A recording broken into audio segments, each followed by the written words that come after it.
நீங்க பாத்தீங்கன்னா உங்களுக்கு தெரியும் நீங்க எங்க இருக்கீங்கன்றத பார்க்க முடியும். அதுல ஒரு 6 ஸ்டேஜ் இருக்கு. அப்ப registered, applied, verified, estimated, service given. இந்த கம்ப்யூட்டர்ல இல்லவே இல்ல சார். அதுல ஏத்தவே இல்ல சார். ஏன் அந்த மாதிரி தப்பு பண்றாங்கன்னு தெரியல எனக்கு. ஏற்கனவே மண்ணு ஓட்டுறதுக்கு வந்தாங்க, தடுத்து நிறுத்தி நான் இதை ஓட்டக்கூடாது, கலங்கள் மேல மண்ணு போட்டு அப்படியே அதை ஏற்றி ஓட்டுறேன். அந்த இடத்துல நம்ம நிலம் இருக்கு. நான் பல முறை சொல்லி இப்பவும் வந்து பாருங்க, அது மாதிரி இருக்குது. நான் என்ன சொல்றேன், ஜேசிபி அதுக்கு முன்னாடி ஒரு பள்ளமா போட்டுருன்ற வண்டி போறாத அளவுக்கு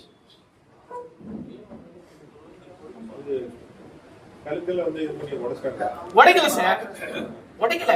கலங்கள் மேல மண்ணு போட்டு வண்டி சேனல் வந்து ஒரு தண்ணீர் வெளியேற முடியாத நிலைமையில் இருக்கு. அந்த கால்வாயெல்லாம் சுத்தம் படுத்திட்டீங்கன்னா மழை காலத்தை பயிர்களை பாதிக்காம இருக்கும். அது வந்து பாத்தீங்கன்னா குண்டிக்குண்டி தாலுக்குல ஆரம்பிச்சு புனேரி தாலுக்குல போய் முடியும்.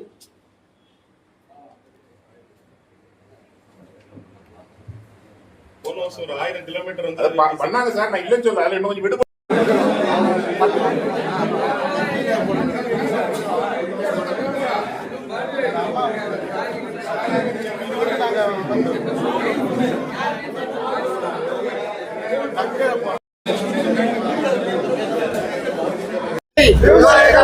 தள்ளுபடி செய், தள்ளுபடி செய், தள்ளுபடி செய், தள்ளுபடி செய், தள்ளுபடி செய், விவசாய கடன்களை தள்ளுபடி செய், தள்ளுபடி செய், தள்ளுபடி செய், தள்ளுபடி செய், தள்ளுபடி செய், விவசாய கடன்களை தள்ளுபடி செய், விவசாய கடன்களை தள்ளுபடி செய், தேர்தல் வாக்குறுதியை நிறைவேற்று, தேர்தல் வாக்குறுதியை நிறைவேற்று, தேர்தல் வாக்குறுதியை நிறைவேற்று, தேர்தல் வாக்குறுதியை நிறைவேற்று, தள்ளுபடி செய், தள்ளுபடி செய், தள்ளுபடி செய், தள்ளுபடி செய், விவசாயிகளின் கடன்களை தள்ளுபடி செய், விவசாய கடன்களை தள்ளுபடி செய், விவசாய கடன்களை தள்ளுபடி செய், தமிழக அரசு, தமிழக அரசு, தமிழக அரசு, தமிழக அரசு, தள்ளுபடி செய், தள்ளுபடி செய், தள்ளுபடி செய், தள்ளுபடி செய், விவசாய கடன்களை தள்ளுபடி செய், விவசாய கடன்களை தள்ளுபடி செய். சிஎம் விஜய் என்னாச்சு?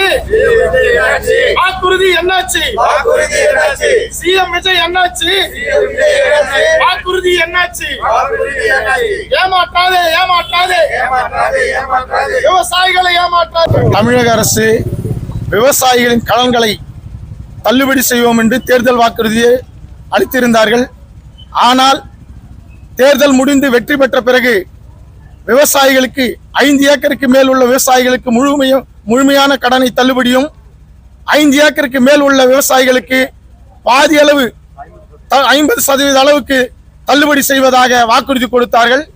ஆனால் அரசு பொறுப்பேற்ற பிறகு 5000, 10,000 என்ற ரேஷியோ பிரகாரம் விவசாயிகளை பிச்சைக்காரர்கள் போல் நடத்துகிறார்கள். இதனை அனைத்து விவசாயிகள் சார்பாக வன்மையாக கண்டிக்கிறோம். விவசாயிகளுக்கு கூட்டுறவு கடன் சங்கத்திலும் வியாபாரிகளும் யூரியா தட்டுப்பாடு அதிகமாக உள்ளது. அதனை அரசாங்கம் தட்டுப்பாடு களைய வேண்டும் என்பதை வலியுறுத்தினோம்.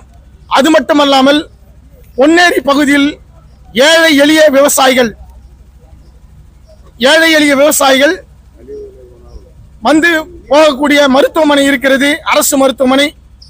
விவசாய கூலி தொழிலாளர்கள் அன்றாடம் மருத்துவம் பார்க்க வருகிறார்கள். அவர்கள் பசியாற வேண்டும் என்றால் அங்கே ஒரு அம்மா உணவகம் வேண்டும் என்று கோரிக்கை வைத்தோம். அது மட்டுமல்லாமல் ரேஷன் கடைகளில் தரமான அரிசி கிடைக்க தமிழ்நாடு அரசை வலியுறுத்தியும் கோரிக்கை வைத்துள்ளோம். அது மட்டுமல்ல, டிபிசியில் 40 ரூபாய் பணம் வாங்குவதையும் தடுக்க வேண்டும் என்றும் கோரிக்கை வைத்துள்ளோம். அது மட்டுமல்ல, நீர்நிலைகளை தூர்வார வேண்டும் என்று கோரிக்கை வைத்துள்ளோம். கால்நடைகளால் விவசாயத்திற்கு பெரிதும் பாதிப்பு ஏற்படுகிறது. அதனை கால்நடைகள் மற்றும் பறவைகளால், இந்த கொக்கு, நாரை, கூழைக்கிடா போன்ற பறவைகள் பன்றிகள் மிகவும் பயிரை சேதப்படுத்துகின்றன. அதற்கு எங்களுக்கு